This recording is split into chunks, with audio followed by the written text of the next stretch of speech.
Hey everyone, this is Chris, and you're listening to / watching One Cross Radio, and today we are joined by nobody. It's just me. Actually, technically, we are joined by Luna. She is quite tired after the walk we just went on. It was a really, really nice walk. We are also joined by this fantastic Redeemed Otaku mug, because Redeemed Otaku is awesome. Wrong as they might be about The Last Jedi being a good movie. Yeah, today we are doing a just let's talk about with no particular theme in mind. Now let me rephrase that. There are a bunch of things I'm going to talk about, but that's why I'm just not making it specifically like Star Wars or specifically about a certain thing. Allow me to turn off my notification noises. So let's dive right in. A couple episodes ago, I did an episode looking at the last 4 movies I've seen. But since then, Jill and I have had the chance to catch up on a lot of movies that I did not get the chance to see in theaters or right away. So we're just going to look at some of those along with some other news that Steve and I didn't talk about that came out of San Diego Comicon or around that time. So let's dive in. So as I talked about with Steve, I've seen what is, in my opinion, so far the best of the DCEU, or whatever they're calling it, movies, and that was Shazam. Shazam was outstanding, or as I like to jokingly call it, the original Captain Marvel was great. It was a lot of fun. It's just so much fun. Part of its charm was they shot it around Toronto and Hamilton. So seeing those places, it was really cool. Seeing Danforth Tech, seeing them shoot at Danforth Station was really fun for my wife and I, because she's like, oh my gosh, that is Danforth Tech. And then when he hops on the train, she's like, all right, what's the next station going east? What's the next station going west? And then when the wizard pulls him into his wizard cave, she's like, wow, Pape Station looks really different after the construction. And then they shot the scene where he goes to buy beer because he's a 14-year-old in a grown man's body. So there's a lot of that humor. Is just at the convenience store around the corner from us.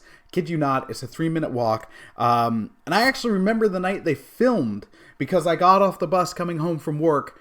I was going to go to that convenience store to buy some cheese, because I love me some cheese, to the point that I'm a meat connoisseur. The joke is I'm a meatitarian. But if the option is between meat and cheese, I think I'd sooner give up meat than cheese. I digress. But I got off the bus to go pick up some cheese, and I couldn't, because they were filming. They were filming Shazam, and man, I had no idea. But then when I saw the first trailer, I was like, what? And I kind of wish I stuck around to figure out how I could be an extra. That would have been cool. But the rest of the movie is a lot of fun. It looks cheesy. It is cheesy, but the right kind of cheesy. You have to go kind of cheesy and kiddie with it, because Billy Batson, Shazam, aka the original Captain Marvel.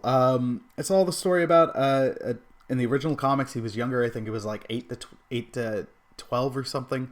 Who suddenly gets all these superpowers, where he basically becomes a magic version of Superman. And he, suddenly he's an adult. So it's very childlike, and it captures that excellently. There's some really, really good themes of family. The Honest trailer for it that dropped a little while ago made light of it in the right kind of way, where it's like, man, they lean on the family theme heavier than friggin' Fast and the Furious does. But it works. I can't remember the kid's name. The standout in the movie is the actor who plays Freddy. He steals every scene he's in. He's a really good kid performer, and he's the standout. No offense to Zachary Levi, who was excellent.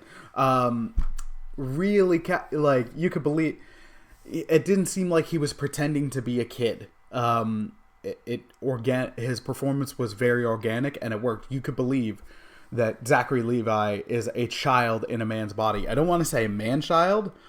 I almost want to say a boy man. It was a lot of fun and easily DC's best movie.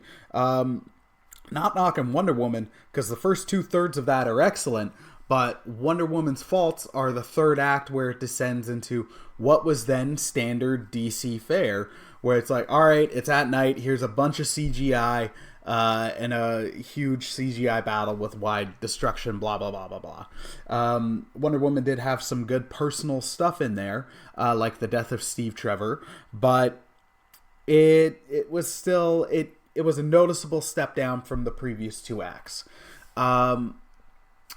They corrected that with Aquaman, where it went from like a huge CGI battle, which you needed, to a very small personal one, which was on a green screen, but it still looked better. But Aquaman still had a lot of issues with dialogue, with writing. I enjoyed it a fair bit, but it wasn't perfect. But then you got this, and this is, out of the DCEU, best movie, hands down. The dialogue worked. The writing was solid. I think everybody knew what it was. The organic references to the wider DCEU worked excellently. Freddy being a huge superhero guy who almost trains Billy as he's becoming Shazam is awesome. He has a bullet that bounced off Superman that is worth $600. He has a batarang. As they're referencing the wider DCEU, it works very organically. The post-credit scene, you get a Superman cameo without seeing Henry Cavill. So we don't know if it was Henry Cavill. I'm really hoping that Henry Cavill is not done as Superman. I was actually reading this morning with the future plans for the DCEU, and it seems like Superman's on the back burner, which I really don't want, because Cavill is a great Superman. He just has, outside of his return in Justice League, so let's say 15 minutes, outside of 15-20 minutes, he hasn't had a chance to play classic Superman. He's been great in what he's been in, but they haven't given him the material necessarily that suits that character well until his return in Justice League. And that was, to me, the best part of Justice League. So give me that before he's gone, please. And if you can, let him have his majestic mustache, because it's awesome. But you got some stuff you didn't expect with it that leans into the Shazam / Captain Marvel lore, where there's the Marvel family, and it's been something that was in the original Fawcett comics that came in this one, where his adoptive family get one of Shazam's powers.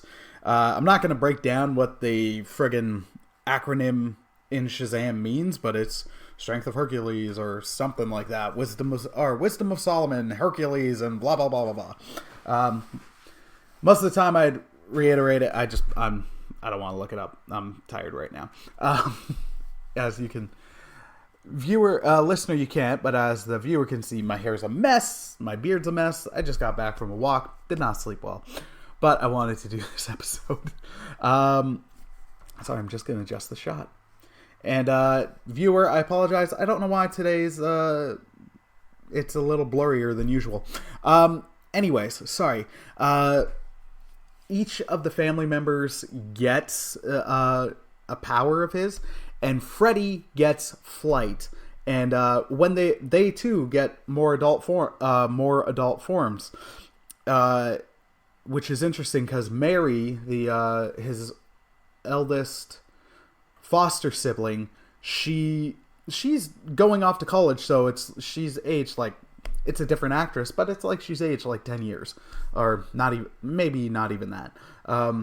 But Freddy gets picture-perfect casting. Both Jill and I had to pause, and we were like, that is outstanding casting. You got Adam Brody as older Freddy, and it just worked so well. especially with the performer who was playing younger Freddy and the character that they had established as Freddy, worked perfectly. The main villain, I cannot remember his name. I'm not a Shazam / OG Captain Marvel aficionado, although this movie did make me want to watch or want to read Captain Marvel a bit, so I might start visiting some of the early Captain Marvel stories and the current or more recent Captain Marvel stories. Sorry, Shazam, my bad. Yeah, the villain worked, and also having sub-villains powering him being the 7 deadly sins. I'm always down for that concept. Definitely color me interested whenever that shows up. I do wish they got developed a little bit more, but it's a nitpick more than a criticism. It worked. The movie really, really worked. There's not any... I don't really have any complaints about it. Is it perfect? No. But it's, to me, hands down, best DC EU movie so far. What's interesting is, as I read through that list earlier today, it did remind me of Black Adam, which they kind of referenced in the movie. Earlier on, when Shazam gets his powers, the wizard played by the excellent Digimon Hansu, which unfortunately, whenever he shows up, I instantly think of like the theme to the old Digimon show, Digimon, Digital Monsters, Digimon are the champions. I was more a Pokemon guy, but I did dig the first 4 seasons of Digimon. He did reference like having an original champion that he gave the powers to, but who then used them for selfish means, and then he's like, I'm going to wait to find the right person. And so I thought that was a good reference to Black Adam, who is going to be played by The Rock, which is great casting. We've known of Black Adam for, I think at this point, like 4 years, because DC does this cool but also very annoying thing where they announce, like, hey, we're working on this movie. There's Nightwing, there's Batgirl, there's Flash, there's Cyborg, there's friggin' Gotham City Sirens, there's all Birds of Prey, there's all these movies, but the ones that they're going forward with that we know of there's going to be Batman, there's going to be Harley Quinn and Joker movie, there's going to be all this, and here's the ones they're going forward with. You're getting Wonder Woman 1984. Eventually, we're probably going to get Aquaman 2. We are getting Birds of Prey and the Emancipation of Harley Quinn or whatever, which includes Cassandra Cain, which I like because she was an excellent Batgirl.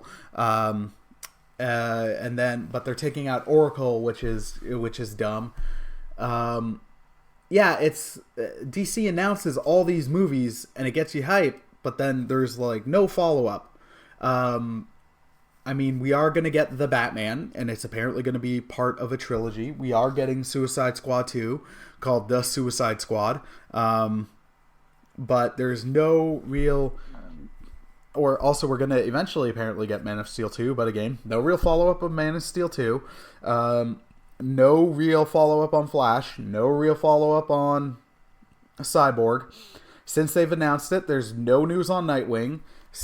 Batgirl, they announced Joss Whedon was going to write and direct, and then they announced we're actually going to look for a female director, and there's been no follow-up.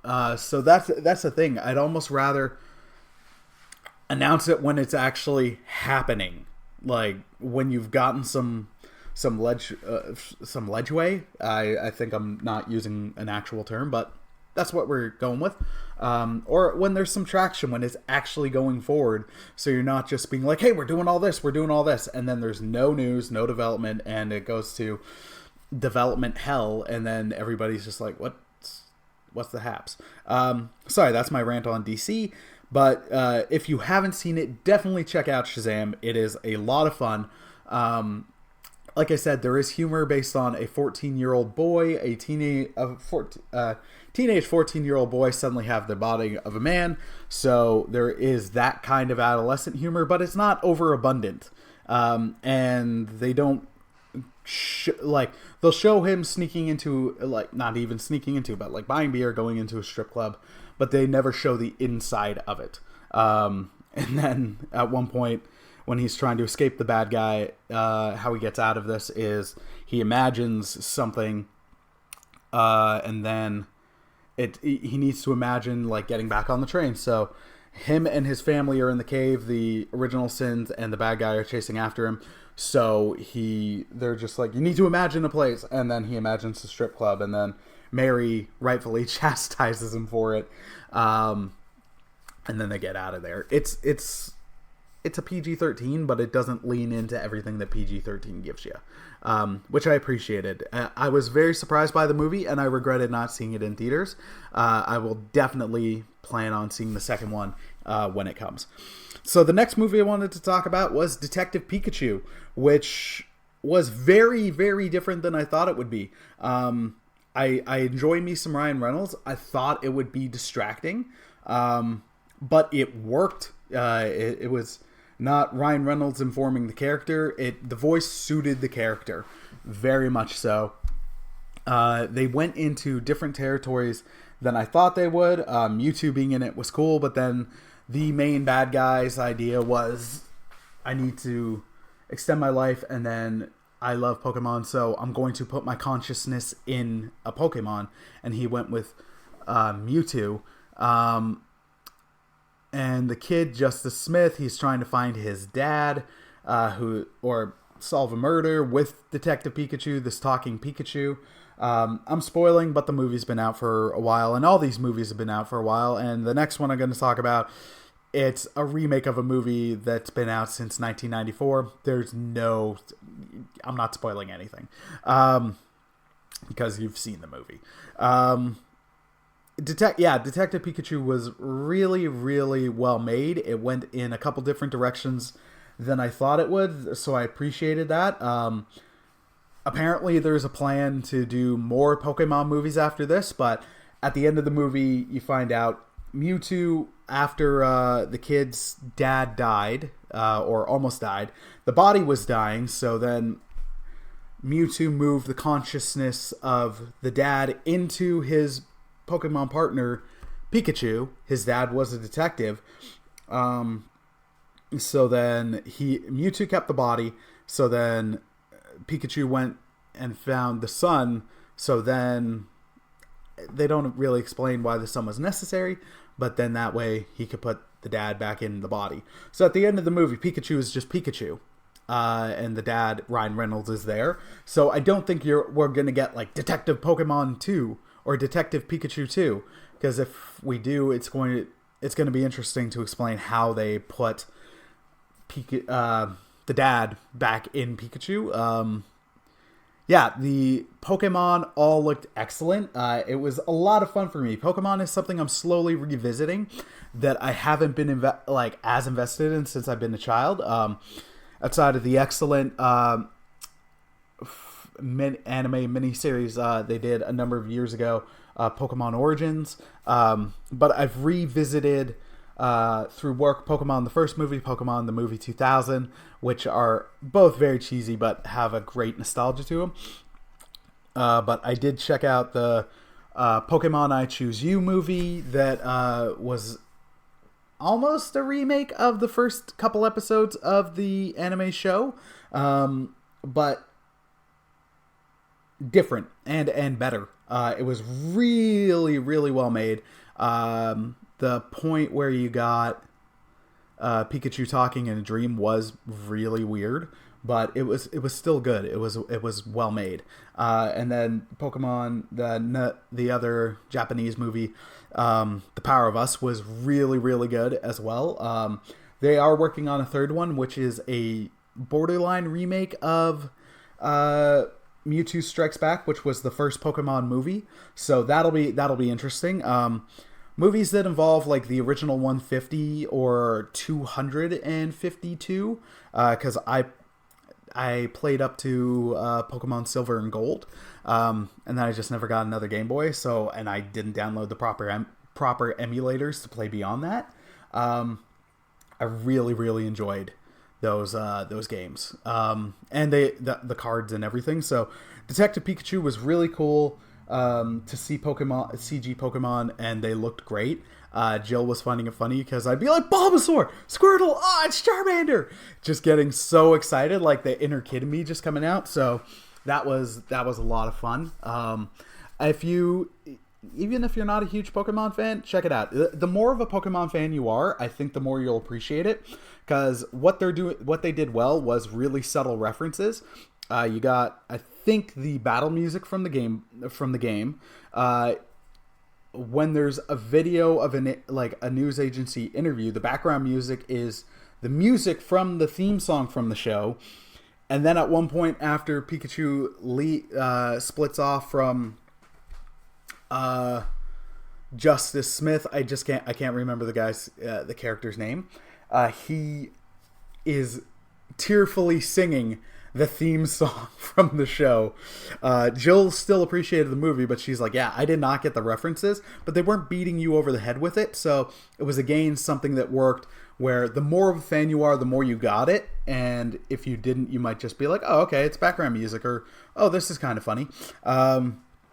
So I would recommend checking that one out. Next one up is the most recent movie I've seen in theaters. It is The Lion King. It's okay. Like, yeah, it's Disney with their live action remakes, because a lot of these aren't actually live action. I mean, they're animal characters that look a lot like realistic animals now. The only one that I'd say was...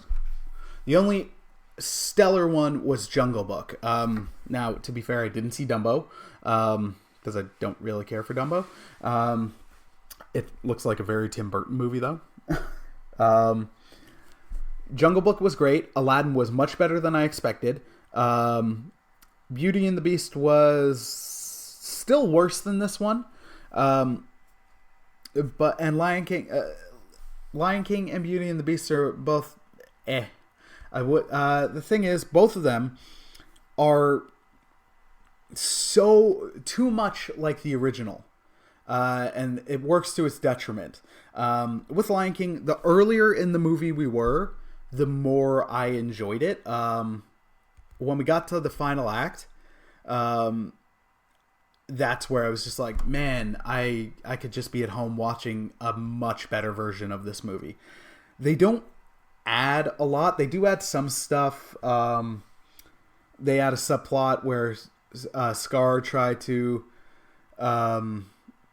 get together with Sarabi before, but she chose Mufasa, and then throughout the movie it's him being like, just be my queen, come on, like, I'm the king now. They added more to the hyenas. There were some really good sequences, like when the kids end up in the elephant graveyard. Instead of it just being 3 hyenas, it's like all the hyenas chasing him around. The scene in the gorge was outstanding. Not as good as the original movie, but still really good. I legit almost, like, I was starting to tear up when Mufasa died, because that scene just always hits me where you live. I'll remember the first time I watched Lion King proper in like 8 years. This was probably actually roughly 8 years ago. Weird. But it was the first time I watched Lion King in a long time. Nobody was around. We got to Mufasa's death, and I bawled. I bawled like a baby. The dad stuff really hits me. So that whole scene, they captured it. It wasn't as good as the original, but they captured it. That part was, for me, the highlight of the movie. The kid who played Simba, again, I'm sorry I don't have his name. He was outstanding. Acting wise, he was probably the highlight of the movie for me. But since I said acting, that is probably my biggest beef with this movie. Lions aren't really that emotive animals. If you see pictures of them, they're not. So I don't know where it went, but because the lions' faces don't emotionally emote that much, they chose to roll with that. So then I don't know if it's because they knew that they were directing the actors to underperform, but the original Lion King movie from 1994, which obligatory thing. I've never watched Kimba the White Lion, but apparently is heavily lifted from Kimba the White Lion. If you're not sure what I'm talking about, look it up. There's articles upon articles upon articles. Anytime The Lion King gets a re-release from the Disney Vault, or a new Lion King spinoff, because there was Lion King 2, there was Lion King 1.5, and then there's the Lion Guard show. Anytime that happens, there's always, it's like, all right, it's time to talk about how the Lion King ripped off Kimba. I've never watched Kimba, but there are definite obvious similarities. But to learn more about that, look it up. I digress. The original the original Lion King, I'd say there was voice acting. Whereas in this, it was more so, because there wasn't much emotion in the faces, it seemed like they were directing everybody to just underperform. So it really felt a lot more like people reading lines than acting behind them. And this becomes a huge thing in the third act. Because in the original, it's very emotional. Simba's coming back to reclaim Pride Rock. Him and Nala are finally like, yo, we love each other. He's seeing his mom for the first time in friggin' eons. And then Scar's like, yo, you killed your dad in front of everybody. And then he finds out, nah, Scar killed him. So there's a lot of emotion. And in this, there's not. It's just like slightly harsh, like a slight tonal difference. But it underserves. It underserves the scene. It underserves the story. That is my biggest gripe, because the performances aren't necessarily performances. And the cast is a really, really solid cast. Like, I'm not a fan of Beyonce. I found her distracting as Nala, but that's on me, because I'm not a fan. I can't put any of that on her performance. Her performance was all right. It was. I just found distracting because I'm not big on Beyonce. If it was friggin' Angelina Jolie, I probably would have been like, I'm distracted because I don't care for her. But we'll see. Sandra Bullock recently started to win me over from my hardcore, like, no, I don't like her stance from Ocean's 8. So we'll see if it happens. Anyways, yeah, the performances were not performances. Friggin' James Earl Jones, especially, I was like, that's a waste of James Earl Jones. Because he's got a lot of emotive lines as Mufasa, and they did not lean into it. That was the thing that was the most frustrating. Also, the pacing was really quick at times that it didn't need to be. They also added like 5-10 minutes of stuff. I can't think of what it added to the story. Before I get to the pacing, here's an example of a thing where I'm like, what the heck? In the original movie, where Simba just like lies down in the field after friggin' Timon and Pumbaa laughed at his thing about like the stars being the kings of the past. He lies down and huffs, and then the wind catches his fur, and then it blows, and friggin' 3 seconds later, or a day later, or whatever, Rafiki grabs it, realizes it's Simba. That was enough. In the remake, Simba lies down, you get that, and then you get a tracking shot of the hair blowing through the wind, eventually lands on a tree, like a minute later, 2 minutes later maybe, a giraffe eats it, then it fades to black. And then you catch a beetle pushing around a ball that you realize is poo, that has the hair in it. Eventually the ball falls and the hair flies again. What does that add? It's not even funny. It's just, I don't know what that is. Yeah, so it's, and then the pacing. So at certain points, it's missing beats. So in the original movie, when Simba saves Pumbaa from Nala, she pins him, there's a pause, and then he's like, Nala? And then there's another pause. It's like, the first pause is 2 beats, the next pause is like a beat, and then she's like, Simba? And then there's another pause, and then they both get really happy. Because it's like, oh my gosh, my best friend's alive. I thought you were dead. Blah, blah, blah. In this, it's instantaneous. She pins him down, and he's like, Nala? And she's like, Simba! And then it frustrated me.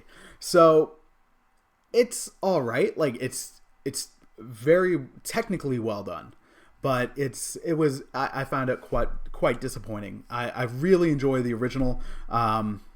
There's nothing new to be gained from this. Like, the thing I liked about Jungle Book is I'm not huge on the original Jungle Book. I found the live action Jungle Book, live action because it's a kid in a diaper and a bunch of CG, added to the story. It made it its own story. It worked.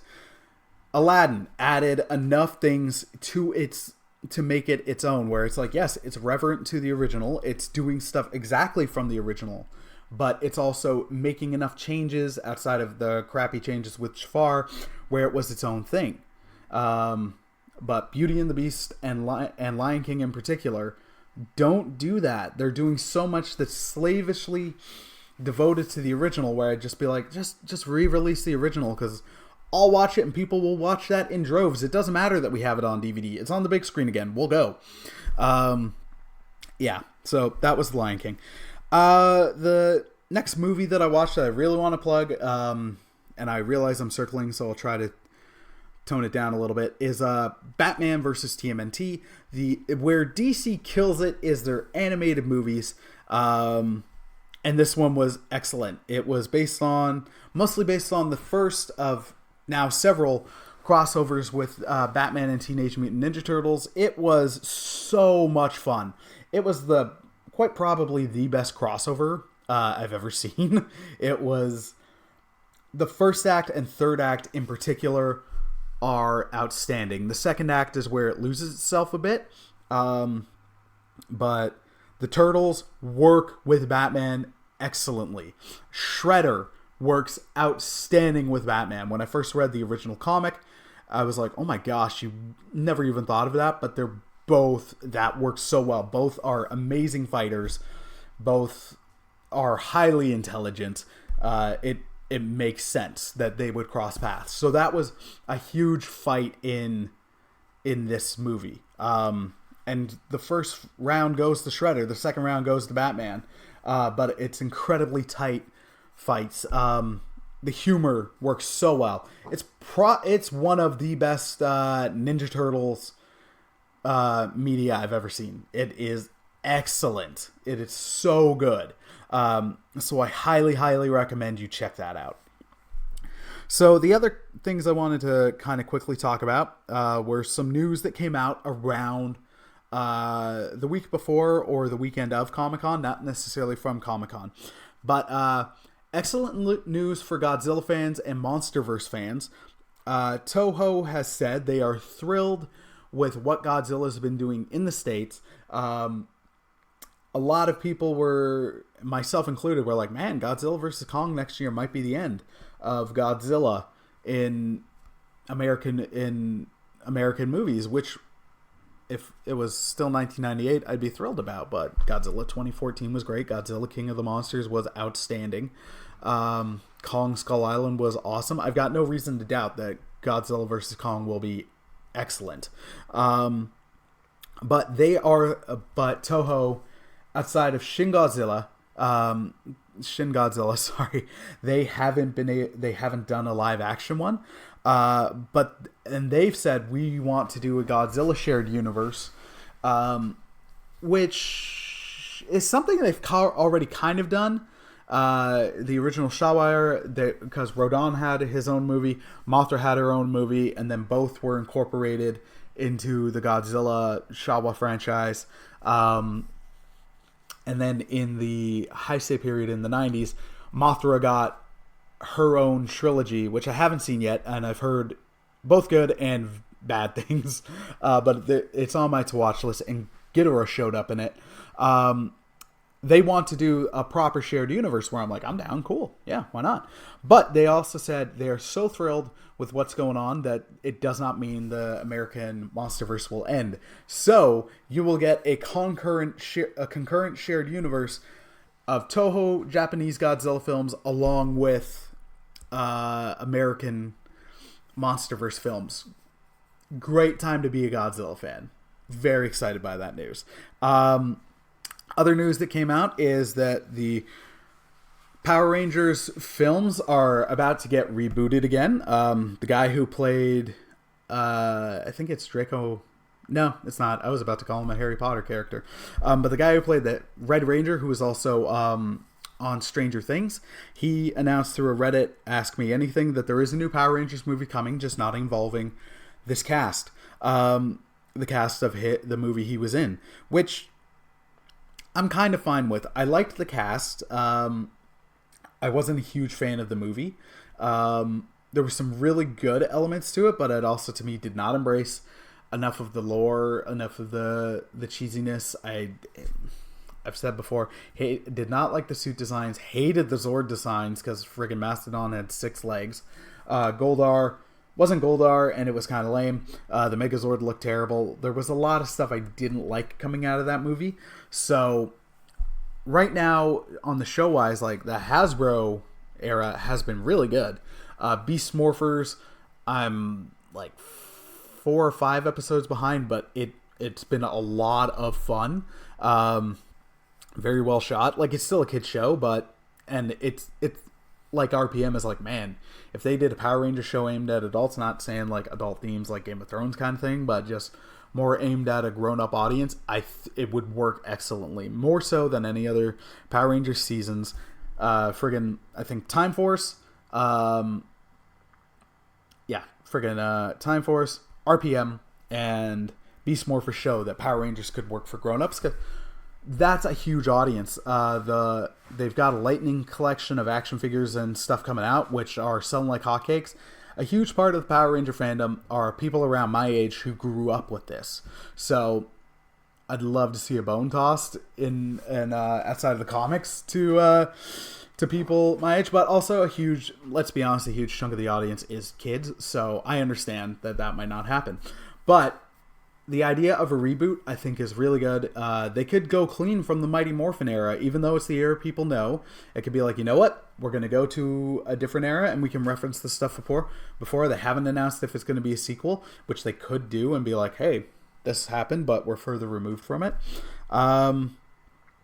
There's a lot of things you could do. So it color me very, very interested. The other Power Rangers news is in a comic, there will be Boom Studios and IDW will be doing a Power Rangers Ninja Turtles crossover, which is very interesting.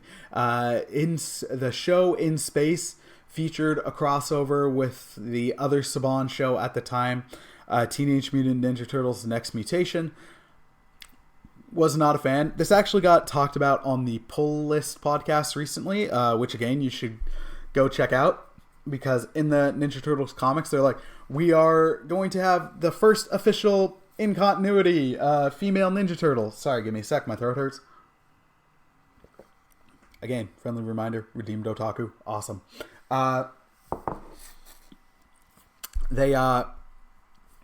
Which stirred up, led to some good conversation between Hector and Chris Poirier about where does Venus de Milo, who was the 5th Ninja Turtle in that show, she was brought in, and where does she fit into canon? Where does she fit into continuity? I don't know if Kevin Eastman has ever talked about her, but Peter Laird has. He has a documented hatred of that character, because the show also gave the idea that the Turtles aren't actual brothers. They did that with Venus, so then she could be a potential love interest for any of the Turtles without it being turtle incest. So you get why they did it, but it was still that twist that they weren't actual brothers is a complete turn and flips on its head something that had been core to the Turtles canon since they were created, that had been in everything before, and it has been in subsequently everything after. But Power Rangers and Ninja Turtles are, again, something that can work together. That crossover was somehow an example of, at that time, one of the best and worst things about Power Rangers. So it'll be interesting to see how it works in comics, because even though I'm way behind on the Ninja Turtles comics, for a long time it was one of the best titles I was reading. Power Rangers was, again, one of the best titles I was reading. Both comics were knocking it out of the park, so it could be very interesting to see how they work. There's some common fantastical themes that could be very interesting. The next one I want to talk about, coming out of San Diego Comicon, was we got a trailer for the Picard show, which is, out of recent times, the Star Trek news I am most excited about. I haven't cared for Discovery. I might eventually try to give it another chance. Movie-wise, it really seems like it's dead in the water that we won't get another Kelvin timeline movie, and they're going to move forward with Quentin Tarantino's Star Trek, where he's pushing for an R rating, which to me is not Trek. I'm not interested in this. Like, I'll probably go see it because I do dig some Tarantino and I dig Trek. He could surprise me, but on paper I'm like, this is really weird. I'd much rather see an organic Quentin Tarantino sci-fi film than Quentin Tarantino's take on Star Trek. Picard, though, looks awesome. Patty Stew back looks great. Sounds like some original, some of the next gen crew are going to show up, which also sounds great. It takes place after Nemesis, so I definitely believe it's also acknowledging the first 5 minutes of Trek 09. 7 of 9 shows up. The trailer shows a Borg cube. So I am definitely interested in this. I think this could be the Trek show. I'm going to try not to get my hopes up super high, but from what I've seen, and they've been playing it close to the chest with announcements and stuff, this looks great. Like, I've had when they first released stuff about Discovery, I had reservations, and then after watching the first 2 episodes, I'm like, this is terrible. The Picard show looks solid. So that's the main news stuff I wanted to go over. So we're gonna move into another short section. So listener and viewer, if you follow the website, you'll also notice I haven't blogged in quite a long time. For the past year or so, the anxiety issues have been hitting high, and for some reason, writing has been something that's been stressing me out. The few times I've done it since, I'm like, man, I miss this, because it does energize me. But lately, when I've tried, it's been really dragging me down. There's been a lot of stuff going on that I can't talk about or go into details. But I'll just ask for prayer. Yeah, my wife and I are going through a season of hardship, not with each other, just we're both experiencing anxiety and depression. So those are not fun. Work has been insanely stressful lately. We had a thing happen at work, which I can't talk about. And then at the start of July, a coworker passed away. So that hit hard. That hit all of us hard. It was very unexpected.